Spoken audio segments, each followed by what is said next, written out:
Here we go. So we have begun. It is now, 4 minutes past 9 on the 24th of February 2020. Good evening to everybody watching live. Huge shout out to those who are listening to the replay on iTunes, or well, it's not even iTunes anymore, is it? It's Apple Podcasts or Spotify or Stitcher or SoundCloud. If you are not subscribed to the Acts on This TV audio experience, and that goes for all you lot watching live tonight as well. If you're not subscribed to the Acts on This TV audio experience on Spotify, on Apple Podcasts, SoundCloud, wherever you get your podcasts from, do subscribe, because I'm going to be putting out a lot of exclusive audio for free.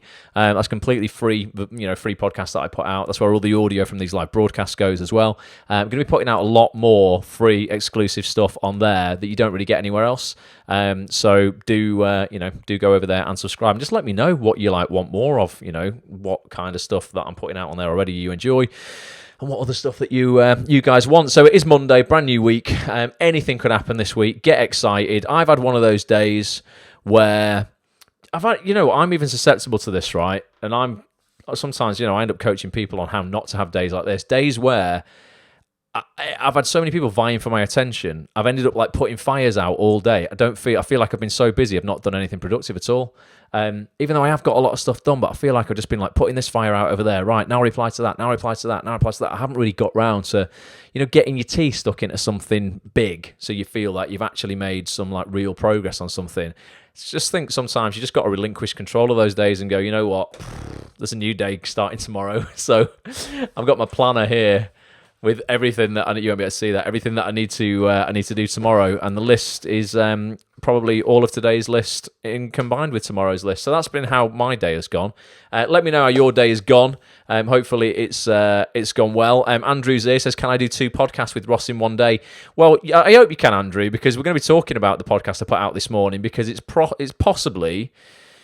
We're doing podcasts for actsonthis.tv with casting directors and agents and actors and writers and producers and stuff for the last decade. The podcast I put out this morning with Line of Duty casting director Daniel Edwards could potentially be the most popular podcast I have ever recorded in terms of the feedback about the podcast, and how many comments I've had on it already has been phenomenal. I'm just going on to Twitter here to see some of the comments that have gone on. I mean, there's literally hundreds of them. But let's find where they began this morning. I think Richard Halo, I don't know if you're on here tonight, I think he was the first person to listen to it because he was in Florida. So he got a bit of it went live overnight. He got a bit of a heads up on, time-wise when we were all sleeping. He could listen to it. And his review of it was, where is it? Where are you, Rich? Sure, you said something like there are no superlatives to describe this podcast in terms of it's just a 3-hour epic podcast, basically, with Daniel on all kinds of casting, auditions, ultimately being happy, being effing brilliant is what I've titled it, because that's a quote from Daniel himself. There's Ant says, I really like how you can hear the passion in Daniel's voice. It's quite motivating for me to want to succeed within this industry. My time will come. James says, starting my week off with 3 hours of listening to Daniel Edwards' podcast, Monday Motivation. That's on this TV. Been waiting a long time for this one. I know there's a lot of people who are waiting for this one to drop. I recorded it about 3 weeks ago. Shelley, listening to the full podcast from Acts on This with Ross and Daniel. Advice and entertainment rolled into one. Daniel is very funny as well. That's good. Finally listened to my first podcast, That's on This. I can say how brilliant it is for a middle-aged newbie. They didn't teach this stuff when I studied back in drama school in the 90s. They still don't teach it, Rachel. That's why I record these podcasts on actsonthis.tv, because all the stuff we talk about with these casting directors and agents is still not taught in drama school. It's pointless. There's no books written about this stuff. You can't get it from a course. There is nowhere else, which is something I'm very proud of. Literally, the information on here is exclusive to us. Jill said, just spent nearly 3 hours listening to Daniel Edwards on Acts on This TV. The best Monday morning listening for ages. Thank you all. Acts on This TV. If you're an actor, get on it. Thank you, Daniel Edwards. I do feel like we've met now. That's the whole point in these podcasts, really, as well, is to make you guys... I mean, there's just so many comments here. Just to make you guys feel like you know these people before you go and meet them. So say, for instance, you're an actor and you're going to go for, ultimately you want an audition with these people that I get on. When you go and meet them for the first time, it's not going to feel like the first time, because that can really throw you off. and you've got one chance at making a first impression, and it might be your first and last chance of actually getting in the room with these people. If you can go and you know what they look like, you know what they move like, they sound like, you know what they like, ultimately, because they tell you in these podcasts, it just means you're going to stand a far better shot of making a decent impression when you do meet them. Hopefully that's the impact that these are having. I'm going to play you guys who haven't seen any of this podcast with Daniel. I'm going to play you a little bit of it tonight, and a couple of other little clips that we're just going to discuss. It's 3 hours. I can play you tonight probably 15 minutes of it. If you want to go and watch the rest, access the rest, just go over to actonthis.tv. I'll just bring it up. Not that's my Facebook account. And then if you go into the Watch News section, you can watch a little preview, listen to a preview. For you members, if you go into your members area is getting pretty packed. I might have to have a look at actually sort of displaying this stuff a little differently. If you scroll right down to the section where it's featured with casting directors, there's Daniel right at the top. Be effing brilliance. With Line of Duty co-casting director Daniel Edwards. So Daniel isn't the only. I've put co-casting director there because Daniel's not the only casting director who casts Line of Duty. He casts it alongside. He partners up with another incredible casting director called Kate Rhodes James. And together they cast Line of Duty. Have done since the very beginning, I think. What is it now? Season 6? Something like that. I still haven't been seen for any seasons. So hopefully season 7, we'll get in on season 7. Let me know if you've already listened to that. I'm going to play a little bit of it out tonight. Anyway, Alex Hewitt in the house, Steve Goodwayne. How was Corrie, Steve? I know I saw the pictures there, but how's that going? When's it out? Have you got an air date yet? Coronation Street, Steve's had his first job already. Cheryl's here, so it's very windy in Nottingham. It's just throwing it down here in Manchester. It always is. I'm sick of hearing storm this after storm this, storm Dennis, storm bloody, I don't know, Irene. Just bored of storms. Nancy, good evening. Natasha, Chris Stone, how you doing, Chris? Chris cut my show reel for me last night. Again, thank you, Chris. I always get Chris to cut my show reels. Do you know what I'm going to start doing? I've got some questions to ask you guys tonight as well about new content I'm going to put out on actonthis.tv. Some of it's for premium members, some of it's for free. But something that I'm still seeing, even after me and Chris got our heads together and put a few articles out when did we do this, Chris? It was like 2016. It's probably 4 years ago. Twitter started enabling you to upload video directly to tweets. Initially, it was just 60 seconds of video, and then they upped that length to 2 minutes and 20 seconds, no longer than that. And still to this day, unless you are a verified account and you're a media account, you can't upload more than 2 minutes and 20 seconds of video natively to a tweet. I mean, actually in your tweet. It's not a link to YouTube or Vimeo or anything like that. It plays under your writing in your tweet. Now, me and Chris were like, back in the day, this was in 2015-ish, we were like, how about we cut show reels down to 2 minutes and 20 seconds or less? Would it still have an impact? Could you still get, a decent range of your acting ability in there? Could you show different sides of you, bit of comedy, bit of drama, just show how versatile you are? Can you still do that within 2 minutes and 20 seconds? Because most reels at the time in 2015 were 3 minutes or 4 minutes. So we cut my reel as a test. And what we very quickly realised is the shorter it is and the more kind of compact it is, if you've got enough material, particularly so you can make very quick cuts to different stuff, you can make a really, really punchy show reel that has way more impact in 2 minutes and 20 seconds than your longer reel where you want to throw the kitchen sink at it that's 4 or 5 minutes, which no one's going to watch. No one's got time for that these days. So we put this, we labeled it Twitter hack, going, listen, you know what? All the casting directors and writers and directors in our industry hang out on Twitter all day, every day. They really do. And if you don't know which casting directors to follow, go to actonthis.tv/Twitter and just pop your email address in there and I'll send you a list of the casting directors I think you should all be following. It's completely free. And we were like, people are missing a real trick if they're not using Twitter to distribute their reel and get eyes on their reel. And the amount of people still to this day, 4 years later, who haven't cottoned onto that, I just think it's incredible. Like, I still see people all the time tweeting links to reels on Vimeo, on YouTube, putting up show reels on Spotlight that are 4.5 minutes, 5 minutes. And every single casting director I've interviewed pretty much over the last decade has said, some have been brutal. Kelly Valentine Henry, who, she cast some massive stuff, used to work with Victor Jenkins, great casting director. They cast things like Broadchurch together. She's really brutal. She's like, listen, if it doesn't catch me within 20 seconds, I'm out. She's not going to watch your 4-minute reel. So in 20 seconds, you can have 2 10-second pieces within that. And if they're good enough and you're putting your best stuff up first, then, that's kind of what you want to be doing. But I still see people linking out. They're not utilizing Twitter to get the reel in front of people that can actually lead, give them work, lead to work. So I think I'm going to start writing some articles on actsonthis.tv again. At the moment, there's no section for articles at all. When I redesigned the site a couple of years ago, it's all just podcasts. But there's still some real core things that I think I'm going to probably write articles about and put up on the site that people still to this day are unaware of, missed the first time round, or just just aren't being savvy in terms of marketing themselves as actors. We even cut a reel of mine down to 60 seconds for Instagram to see if that would work, and it was tough to edit, but it still worked. So you could still you'd be surprised how much you can get into a minute. Andrew said he listens to the podcast working out in the gym and prepping the week's food. 3 hours of gym and food prep. That's hardcore. I'm going to start doing some more free content on That's on This, articles and stuff like that. So let me know if there's anything that you're kind of unsure on, or maybe stuff that we should concentrate on that I can either write, or I can get people who are experts in the field, like Chris on showreels, to write for you guys. And so what I want to do, I'm going to play you out for those who haven't seen. I know a lot of you will have done, but for those who haven't seen Daniel Edwards' full podcast, Neil says quality podcast this morning. Love Daniel's passion for the industry. I'm just going to play you the preview of it. It's just over 10 minutes long, but it's just for those people who might not know what actsonthis.tv is. Maybe you're thinking of getting a membership, you don't really know what to do. I'm just going to play it, and for those who have seen it already, it's no harm in seeing it again. Daniel just talks quite a lot of truth within, just shitloads of truth within this. There's probably more honesty in this podcast than there is in any other one that I've recorded, to be honest with you, from his side as a casting director as well.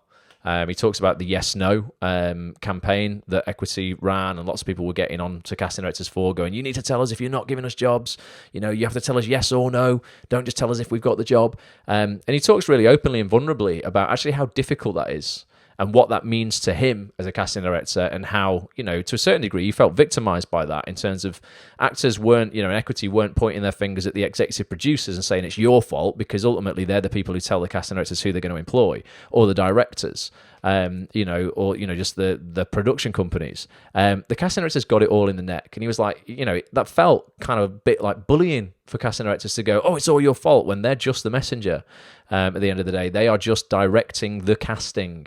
They are not completely in control of everybody's destiny.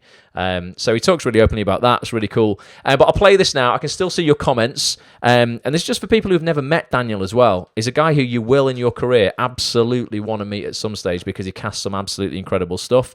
And like I say, it just is going to help you if you know what he sounds like, what he looks like, how he behaves. Everything. It might seem small, but people's mannerisms and how they actually are, it's going to help you communicate with them when you meet them, and play off them, and you'll know their personalities and what they like and what they don't like. And that first impression just counts for a lot. So here's I think it's 10, 12 minutes of this. I'll be back after that. We'll do some more Q&A and stuff. But do leave your comments on Facebook. I'll go through them, and I'll go through for all those 92 comments that I haven't seen already that have just come through. All right, back in about 12 minutes-ish. Here you go as a preview.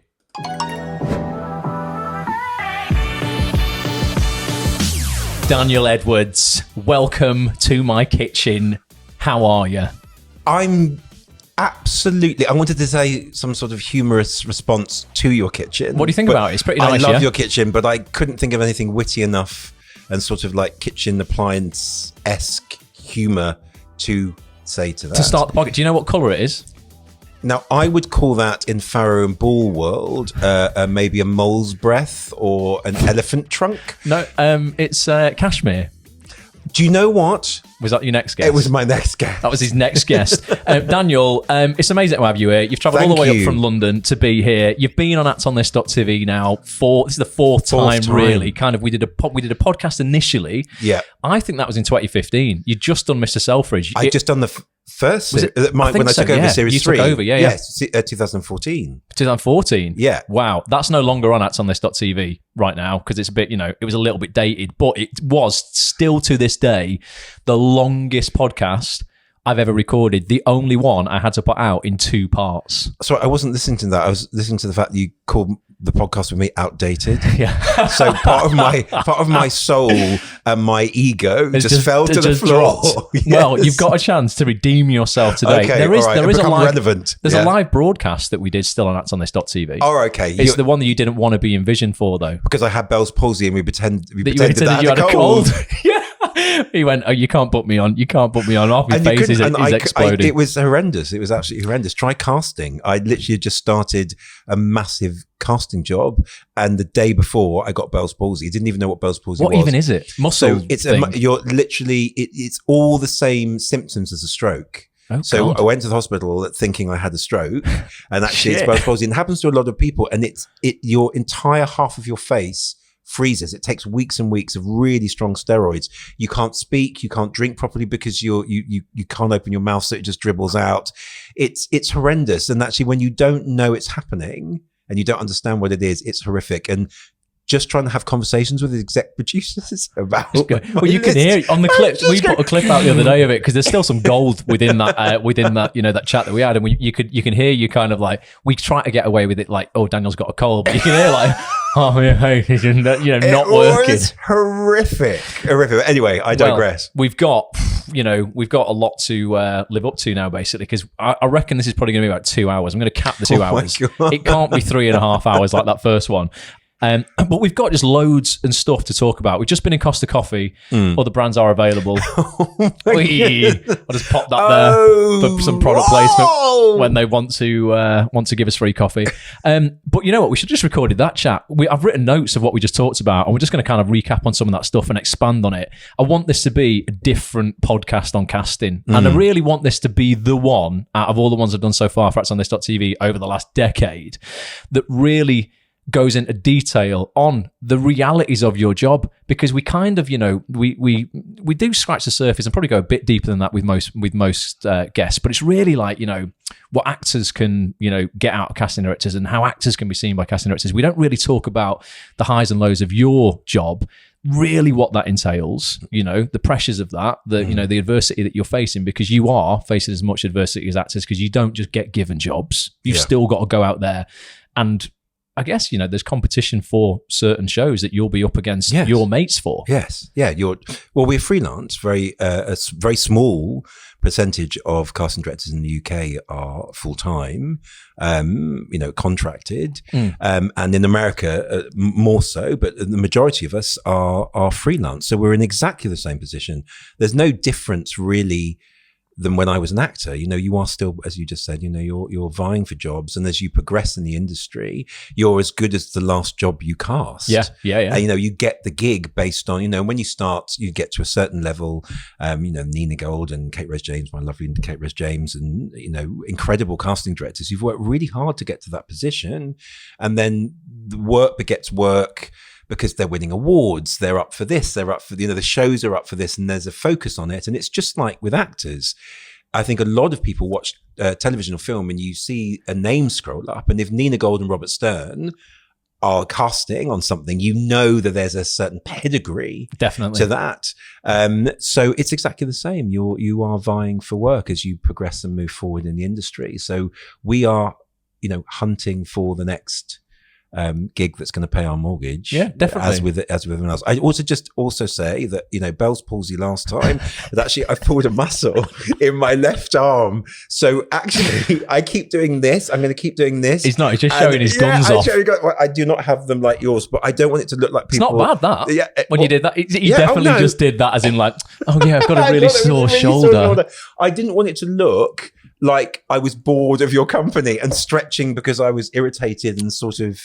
Just never forget that I'm in charge of your website. So if you ever look like you were bored of my company, I might just change your homepage to something a bit different. So yeah, what I talk about that, I just wanted to delve into like, you know, your world properly, dead honest. I know me and you can talk super honestly about everything really, you know, known you long enough now to cut through all the bullshit. Let's start with something that's positive though, like an uplifting, right? Yes. Casting directors very recently have kind of, you know, been acknowledged and recognised for the first time by BAFTA. Yeah. How's that affected you? You know what? It's really interesting. It's happened in the same year that I have joined BAFTA. I was accepted by BAFTA. How did you get in? Well, I applied several times. You just applied? Well, you have to do something good. You have to do something really good. You apply if you're in the industry and you have, you know, there are a set of questions. You have to show your experience within the industry and whether or not you as your opinions in terms of voting and being part of the industry, whether they are strong enough or valid enough. I don't know what the criteria in that respect are. You know, I applied several times and didn't get in. That's fair enough. And then I got accepted this year, and it's really, really exciting. I feel very honored to be part of that. And it happened almost within a week of actually BAFTA giving casting an award. It's the first major award for 20 years, I think. Yeah. It's a hugely joyous moment for all casting directors on many different for many different reasons. There's been some wonderful articles. There's a wonderful article in The Guardian this week about that, and also, you know, are the Oscars going to follow suit? Yeah, do you reckon they will?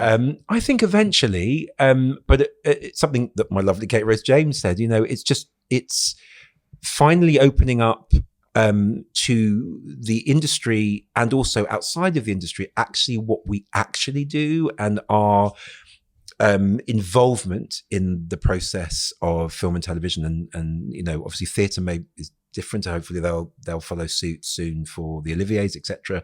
I'm not bothered about any of that. Don't do any theatre stuff. No, this is Act on TV, of course.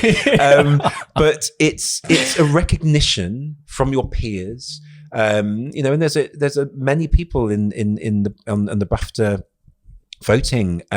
So you're being voted by people within the industry, from actors to producers, directors, makeup artists. You know, the list, gamers. It goes on and on and on, and to be recognised. And also something that I said to you earlier is, I think we mustn't forget that if a casting director wins a BAFTA in recognition for a specific show that they have cast, which has resonated with audiences as well as BAFTA members, that for me, if I won one day, which would be lovely, but you know, if I did, that would be for me and my team who were with me. But also, and it sounds really sort of, you know, overly romantic, but it's true, for every single actor that was in that show. Yep. It really is, because, you know, if my work is being recognized for bringing that set of actors together, for introducing that set of actors together, for helping the director and the producer paint this vision of this particular story,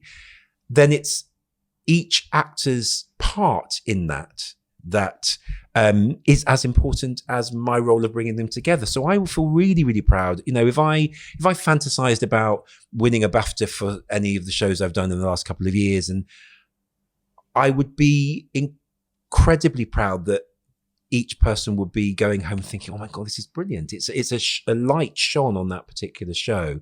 So I think it's a wonderful step forward. I think it also validates us as a head of department. Yep. I think it makes a job that everybody, and I think we've said before in podcasts, that a job that everybody seems to know what obviously knows what the word casting means, but they don't actually know what we actually do. They will after this podcast, you know, 4.5 hours later.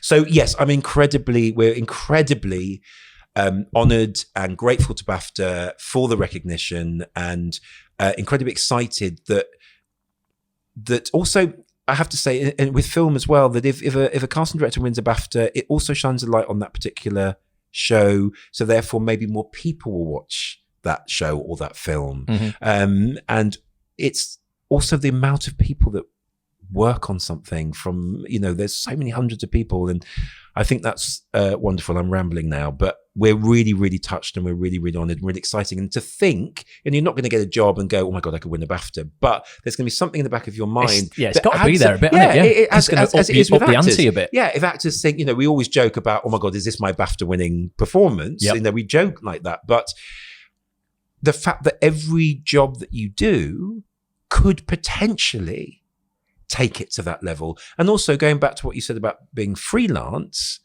if an actor wins a BAFTA or any award, they elevate their without a doubt. You want to be in status. everything. Yes, completely. Because so then you're going to go up. And that is, people don't like to talk about kind of money, but it is a salary. There is a wage. Not many of us can afford to do it for free. So actually, if you winning an award has a knock-on effect, which means you get more work, more interesting work, more exciting work, more work, full stop, therefore able to employ the people that are working with you for longer, and therefore get out there and employ employ actors, then that's exciting. That excites me.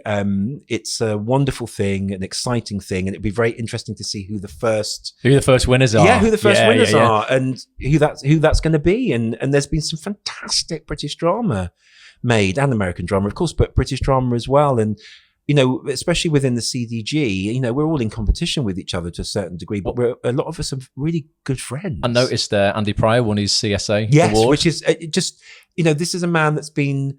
I know he sat at this particular table with Ree, and I think when you have committed your passion for actors and storytelling, your love of the medium, your love of television, your love of television drama, what that does for you personally and what it does for audiences that you never meet, when you've really committed over those years and the amount of work that he's done, and also he's a really lovely man. He's just a top guy. He's Andy and Ree, honestly. Yeah, those you're those all right two as well. Oh, thank you so much. It's all right. Is that because I nearly guessed the colour of your kitchen? Yeah, almost. Yeah. Elephant trunk. What the fuck is elephant trunk? That's actually a colour. Mental.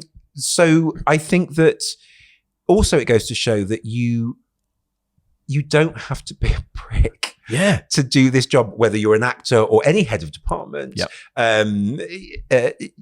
you can actually do it with good grace and humor and love and passion, in a job which, at its worst, is really stressful. It can be really stressful. The administrative aspect, which we're talk about later. Go into, But to keep your sense of humor, to keep a political understanding, a social understanding, a diversity understanding, which both Andy and Ree do, with good grace and humor. And also I know that actors adore them. Actors adore the fact that they champion new talents. They, and they're a bedrock. Also, even if you just said Doctor Who, Andy Pryor is the casting director of Doctor Who. If it was just that alone, that is a job and a show that everybody, even if they've never watched it, know what it is. Yep, definitely. So it ties it in there. So yes, so for that to be recognised with something as huge and powerful as the CSA in America. For those who you might be brand new to the industry and you have no clue. So the CSA is Casting Society of America. Andy Pryor, great casting director. His associate is Ree McDade-Wren. There is a podcast with them on this website right now. If you're listening to this, I don't know if we're past the part where you'll get this free, but if you're not a member, sign up. You'll get that in the members area right now. It's like an hour-long chat with them too. But they're great. So Casting Society America obviously have got their awards. BAFTA are now going to start giving you guys awards. What's it going to do for you? You said, because this will affect you on a subconscious level, because there is that opportunity that you could win a BAFTA for your shows. Is it going to be dead honest? Because you've now got that pressure going, shit, I could win a BAFTA for this. Is it going to make you then go for the names that are going to bring the audiences and the accolades potentially off the back of them winning for being the best actress, best actor or whatever? Maybe you'll get casting award because they're in it. Or is it going to make you think more creatively and go and fight harder to find those people who you're like, listen, I've discovered the next star? I think in all honesty, for me, and I can't speak for all casting directors, but actually I know that I would get the greater satisfaction of winning a BAFTA for a project that at its core is full of actors that people don't necessarily know.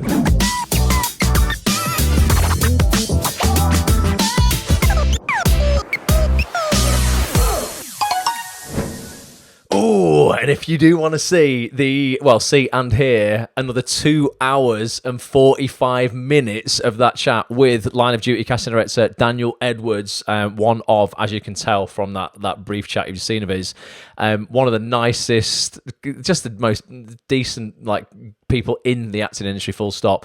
An incredible casting director, cast the biggest shows on your TV. Would be an absolute honour for any of us to get in front of him for an audition. If you want to actually get access to the full 3-hour chat, actonthis.tv, get a membership. You'll find it in the members area right now, along with 250 hours of other podcasts with the biggest casting directors, agents, actors, writers, producers in TV as well. It's an awesome chat. Honestly, there's a couple of things. I'm going to show just a couple more clips of some stuff that's in there.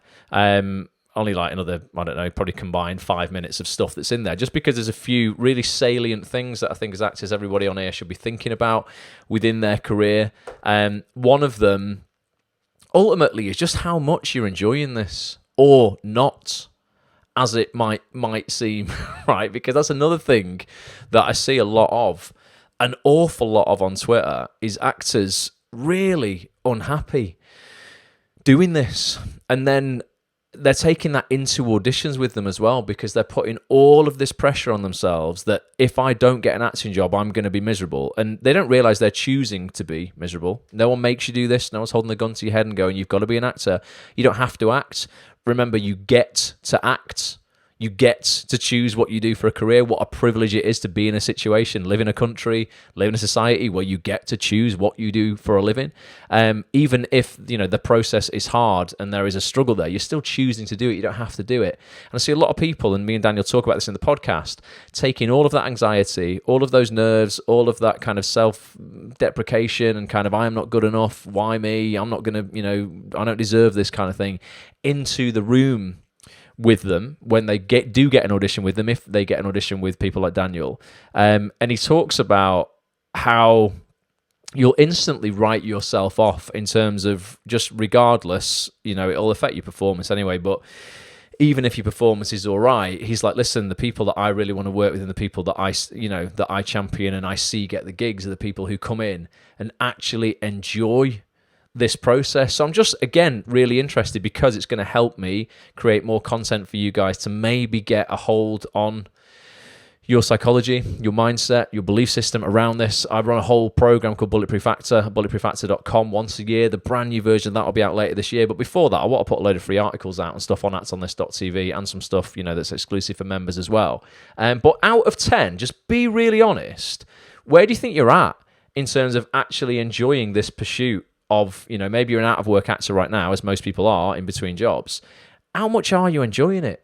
And do you realise that you might be, and it's not the case for everyone because life can punch you in the face sometimes and there are certain things you cannot control, but you might be choosing to be unhappy, choosing to look at things pessimistically as opposed to, getting excited about what might happen tomorrow, what might happen this week in this industry. It's a brand new week. The phone can ring because I've experienced this myself, and your whole world can be turned upside down for the better in this industry. That could happen for any one of us on this broadcast tomorrow. But let me know before I play this clip. I'm going to play another clip of Daniel explaining what he means by this. There's quite a bit of swearing, by the way, in Daniel's podcast. We get quite passionate and throw a few F-bombs around. The title of the podcast is Be Effing Brilliant, because that's what he says he requires you to be in order for him to bring you in the room. But just mark yourself out of 10, honestly.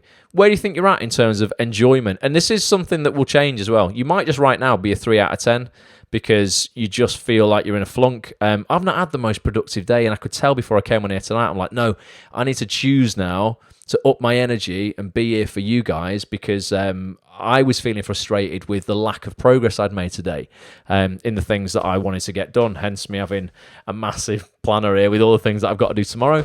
But where are you at in general, do you reckon? Just be honest. Josh, good evening. Hope you're well, mate. Sarah, Daniel's surname is Edwards. Daniel Edwards. His Twitter handle is @DEdwards casting. So follow him. He's an awesome guy. Puts out a lot of good stuff on Twitter as well. Let's have a look. There's all these comments. What's Duncan saying? Duncan, good evening. He said, I learned a long time ago that there's no point in being told that I haven't got the job. They give you a shoot date in the breakdown. If that comes and you're not doing the job, you didn't get it. Good point, mate. I completely agree with you. The point is to enjoy the audition, give it your best, and leave with nothing but gratitude for the chance to perform. I tend to book more gigs with attitude. That is the exact correct attitude, Duncan. I completely agree with you. I don't back the yes or no campaign by Equity. I'll just say that with my hands up. I don't back it because, you know what? I've chosen to come into this industry with my eyes wide open, knowing that I can go to 5 job interviews a month and be left completely hanging about whether I've got the job or not. But I do know that if I do not get a call, I do not have that job. And for me, when I leave an audition, I try so hard not to focus on the opportunity just gone. I focus on where I'm going to get my next opportunity. And if that one then comes back with a yes, you've got the job, then brilliant. But I was already on the way to getting the next opportunity. And I think that's just the way to be. We need to just... Again, sounds brutal, and I'll get loads of shit for it, right? But we're too soft. We're just too soft, and that isn't, saying, I'm not using terms that are inflammatory, like man up. I would never do anything like that because they're not allowed to do that these days. But I think just people are too soft. You go into this industry with such an audacious ask from life, going, I feel as a human being, I deserve to have a 1% life, a life where I get to do, 1, the thing that I love doing, 2, if I make it and have success, I get incredibly well paid, I get adoration from people all around the world, and I have a really, really lovely time earning loads of money for the rest of my life, whilst people on the other side of the world are walking 8 miles for water. Get a fucking grip of yourself. If it's a no, you're just not going to hear anything, so deal with it. And people will be like, oh, you were out of order, but I don't care. Deal with it. There's so much worse going on in this world than whether you find out you've got a job on the telly or not. Just put your life into perspective. So I agree with you, Duncan. Little rant there, but I think it's completely true. Leave with gratitude, like you say, for that you've had the chance to perform. And here's Daniel's take on it. I just think it's really relevant. Please let me know your thoughts. But ultimately, we've got to start choosing to enjoy our lives in this industry a little bit more than we are doing. The serious things of the things that happen outside, Yep. Come in and enjoy the moment.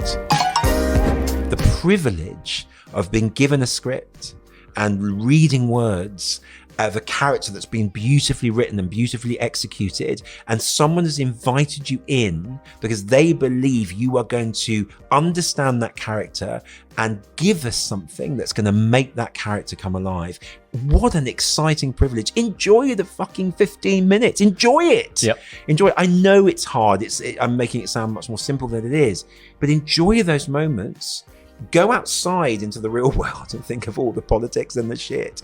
Come into the casting room and enjoy that 15 minutes of showing off. You get to show the fuck off. Who doesn't like showing off? That's, the core of performance. Yep. And it's those actors that come in and enjoy that are the ones who get the gig, for me. Yep. And they're the ones that I really champion because I know that they are finding different ways to express their talent. So I want to be a part of that. I want you to come in and I want you to go out and me be as excited about watching the last episode of Boardwalk Empire. I've never screamed at the television so much in my life than the last episode of Boardwalk Empire, one of the most astonishing television shows. Or something of When They See Us recently that just blew my mind and just upset me deeply and triggered loads of things. And many, many shows. But how amazing. I get to see that with every actor that comes in. I get 15 minutes of that. I get 15 minutes of performance in front of me, live theatre in front of me. How fucking amazing. What I don't want is 15 minutes of fucking angst-ridden grief.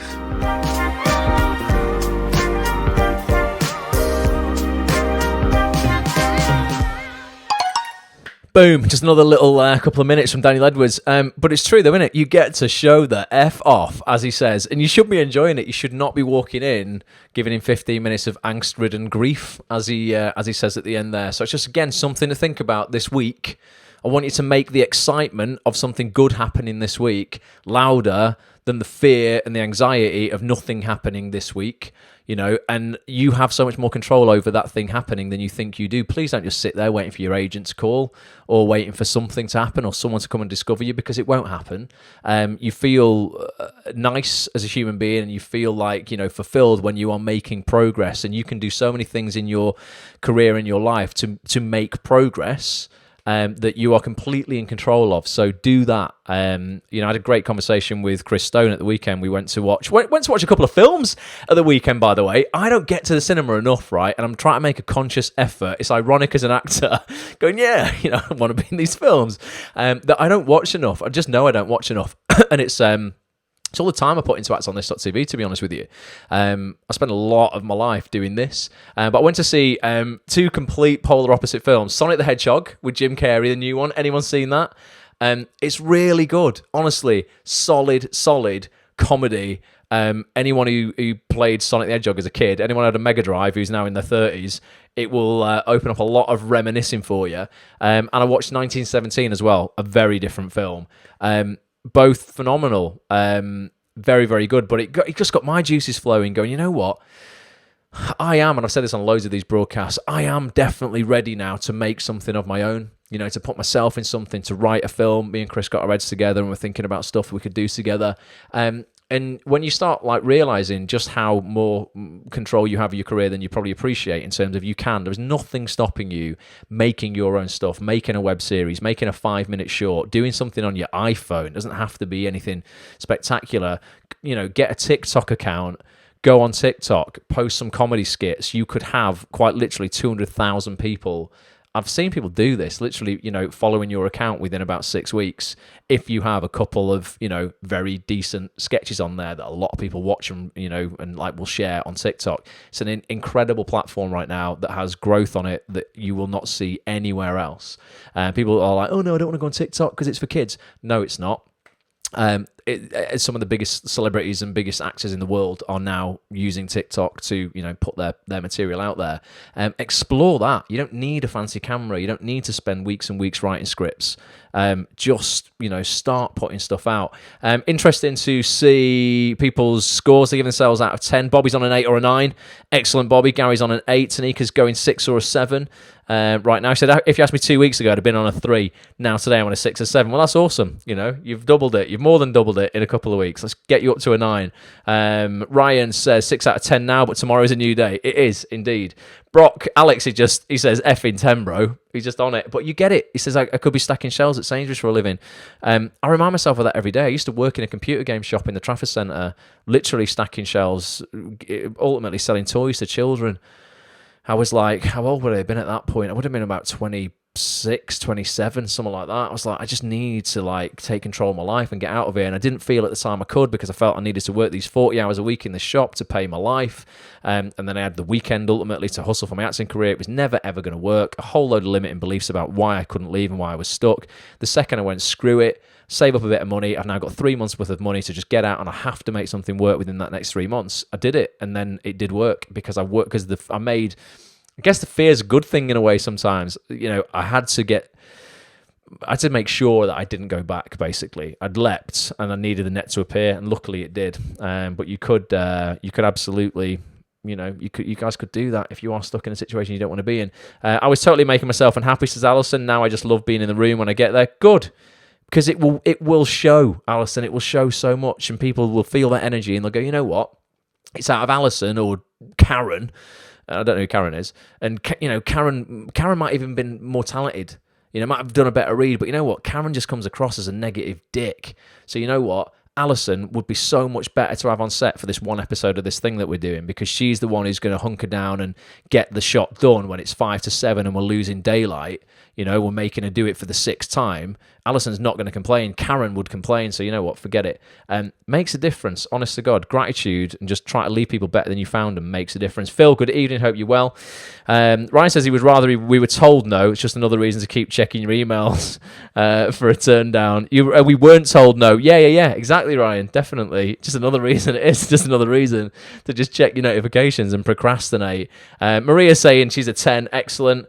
This question is why. The question is, why do you need to be told, says Rich on the yes or no. You don't need to. You just don't need to. It's ultimately, listen to the full podcast with Daniel, but he talks you through the reasons why that would be very, very difficult for him to do. And they're all real practical reasons. They're not like, oh, I'm a bastard, I'm keeping it to myself. You would really understand. And there's also, for him to do that, there's a really big monetary value attached to that as well that you might not think about, you might not know about. Casting directors and their assistants and their associates, and you might not even know the difference. You know what? I'm going to play another clip in a minute showing you the difference, because we talk about this.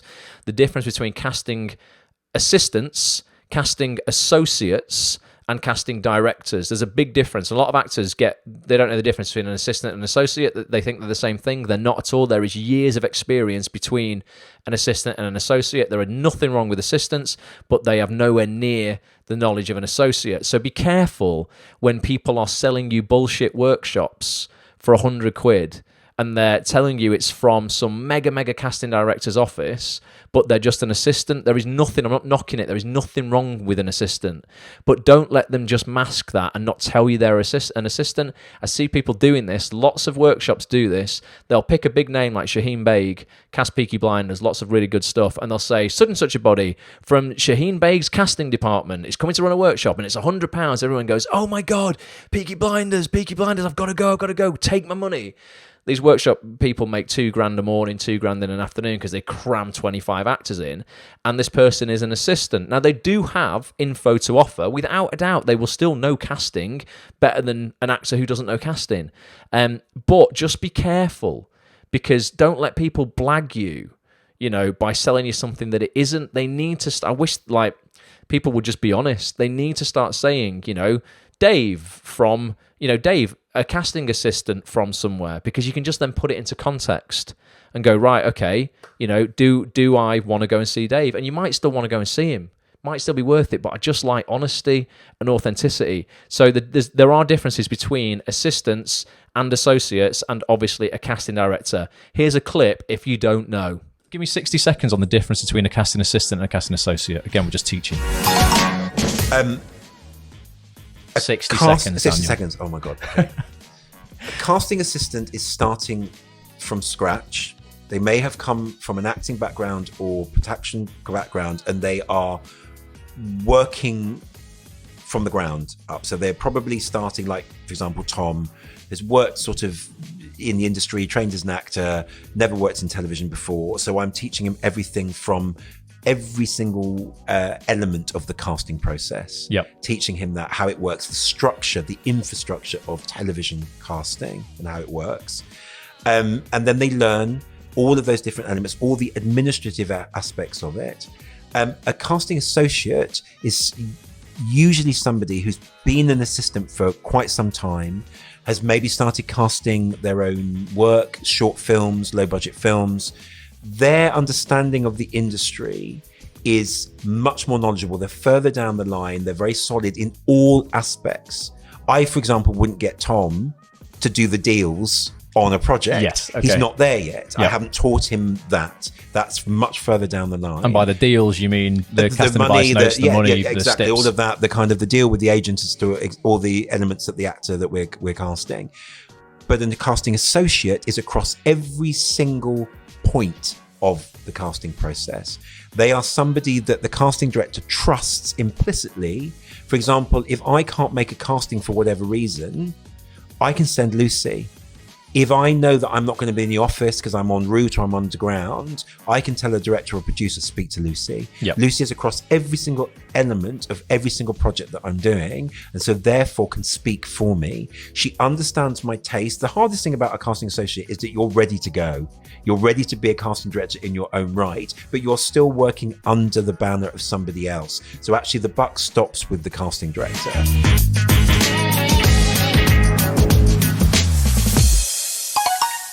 Boom. So that's the difference between an assistant and an associate. There is potentially years of experience between the two. So like I say, just be careful when people are trying to blag you by taking, 3 figures off you, £100 or whatever for a casting workshop that's with an assistant. I'm not knocking assistants. There's nothing wrong with them. But, maybe those workshops should be priced in, it should be relative to that person's experience. Obviously, for a casting director, you would pay more. For a casting associate, you pay a little less, and for an assistant, maybe a little less. just my opinion, but I just see a lot of people screwing actors over. It does my head in, and I don't like it. So other people who are marking their happiness right now in their careers out of 10, we've got quite a lot of 8s, which is good to see, definitely. We've got Julie says she's fluctuating. Listen to the acts on this podcast though. Really fires her up and gets her nearer to a 10. Everybody should be listening. Honestly, this shit is like really, really like valuable. Ryan says, Ryan's saying yes. Nice to see someone here. So someone must have joined. 8 out of 10 for Esther. Daniel sounds like the Wham School of Acting. Enjoy what you do. I don't know a lot of Wham, Andrew, unfortunately, but I'll take your word for that. Let's have a look what else. Claire Fox is here. Nick's just joined as well. Neil says Sonic the Hedgehog was great. Yeah, it's good, honestly. Sonic the Hedgehog was a really, really good film. So yeah, so lots of decent scores. So it's good to see people are, on the whole, generally speaking, pretty fulfilled with what they're doing, which is good because you do have to enjoy this industry if you can. You know, a lot of people, like I say, they don't realise they're so much more in control of their life, their happiness, and their career. They don't realise they're actually as in control as they are. They feel that this is all luck, and there is a lot of luck involved in the acting industry, without a doubt, but you can, to a certain extent, create your own. You absolutely can. I've got one more clip of that podcast that I'm going to play for you guys, but we'll just do a little bit of Q&A for 3 minutes before I finish on that. We're going to wrap it up bang on 10 o'clock tonight. We'll have done an hour. But if you have enjoyed this and you've enjoyed what you've seen of Daniel, he is honestly such a legit guy.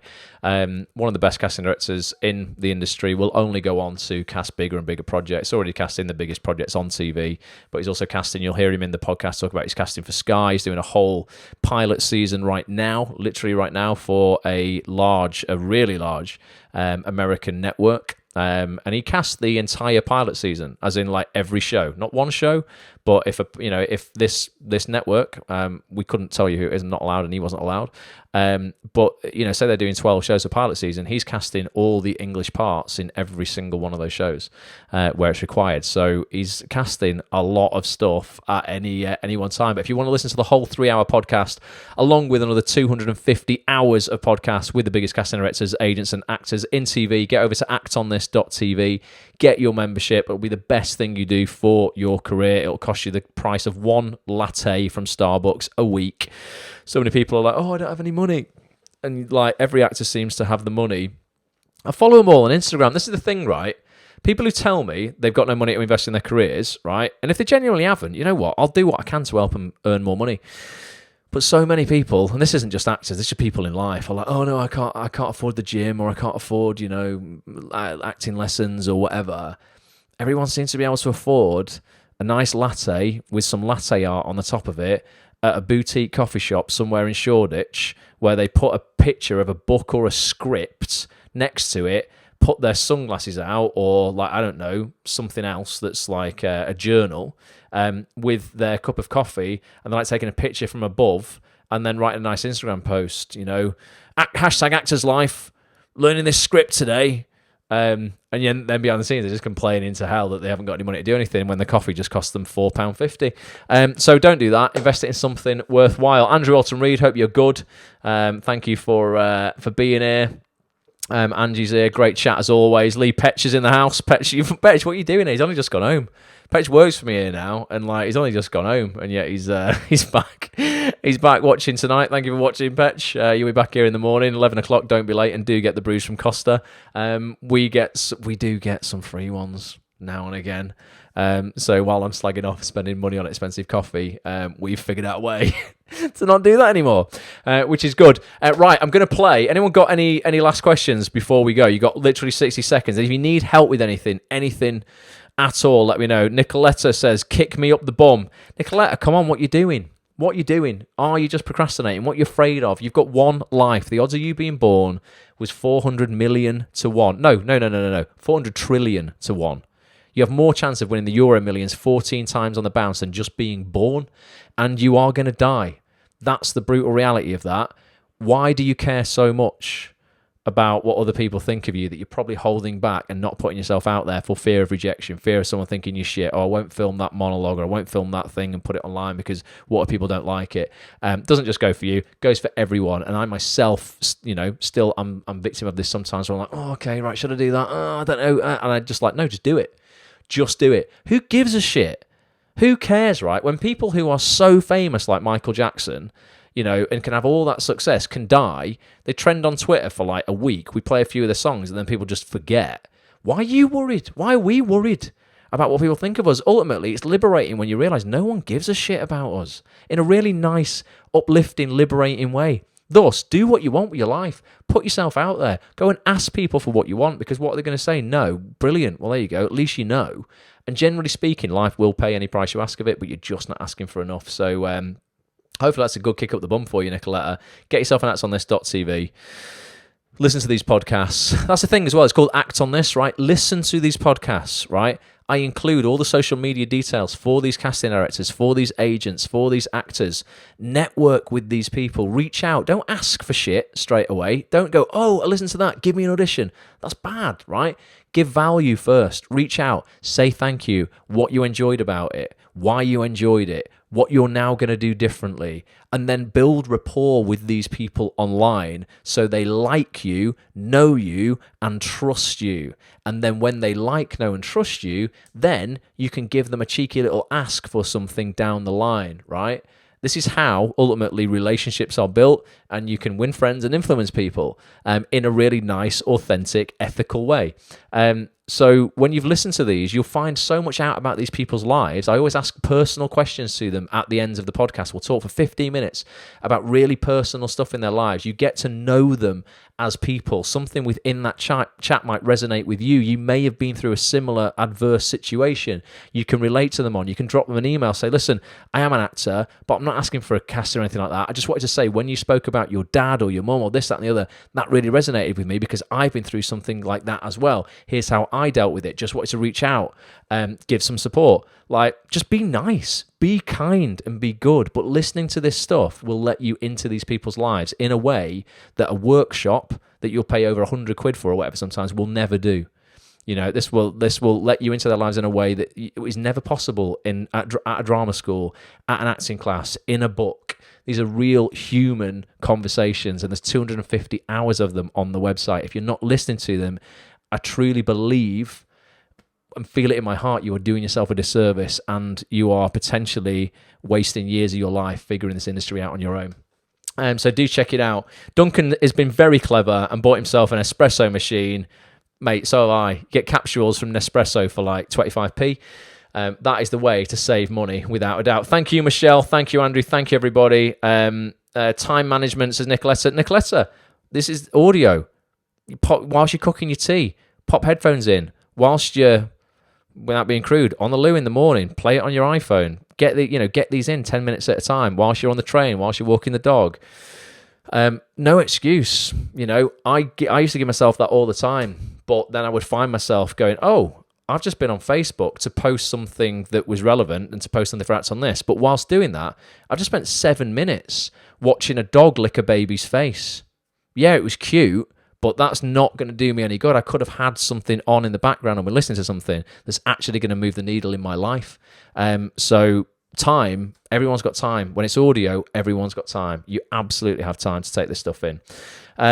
Thank you, Linda. Cheers, Bobby. Cheers, Alex. Hope you're good. I'm going to play this last clip. This is Daniel opening up a little bit about the adversity he has faced around ethnicity. If there's anyone on here who's from an ethnic minority or any kind of minority, whether that's gender, whether that's disability, I talk about this eye condition that I've got and how that's, sort of cropped up in my acting career, how that's affected me.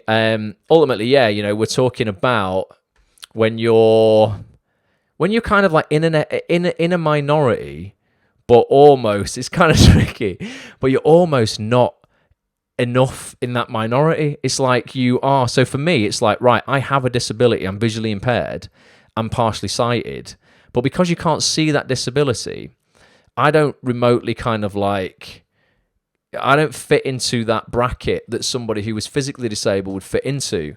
Thus, in terms of representation of my disability on TV, I don't see it. excuse the pun. I don't see it at all. Whereas much more visible disabilities we see a lot. And Daniel talks about, something really interesting where he's like, listen, growing up, as a black guy, so many times he was told as an actor, he's not black enough, and just how like insulting and hurtful that is when you're in a minority, but you're not kind of accepted as even being in that minority. So this is for anyone who feels like that. Again, we talk a lot more about this in the main podcast, actonthis.tv, if you want to listen to the full thing. If I can do anything for anybody, please let me know. Those listening on the audio experience, huge shout out to you as well. Those watching the replay on YouTube, huge shout out to you if you've got through this far.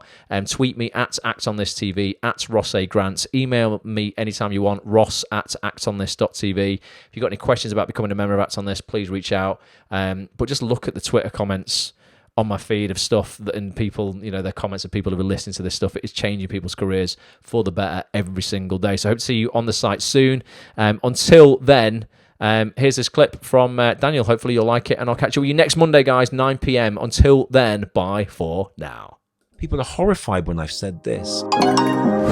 The amount of auditions I had where I was asked to be more black. Oh, right, okay. Oh, so many times. Yeah. You're not black enough. Not black enough. Yeah, I'm not disabled enough because you can't see my disability. So it's exactly. It doesn't count. You're visually impaired. You well, you are healthy looking and you have big guns, so therefore you can't have be disabled. Anything. No.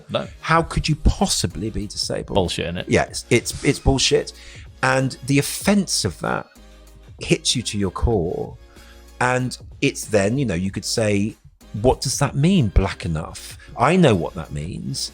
You want me to be what you perceive black people are, exactly. Which is a horrific cliche of an urban aggressor. I don't fit into the bracket of what people think a disabled person is, as you didn't, in terms of you're not black enough. Be more urban, be more gangster, be a bit more ghetto. They look at me and go, I don't feel sorry for you. You don't like a victim. I know I lost out on that role in 2014 because I didn't fit into the stereotypical, I don't look weak enough. And it's like, I have the thing, I have the disability you're trying to portray. But what's so interesting, you said to me once that you should, at times, walk with a stick.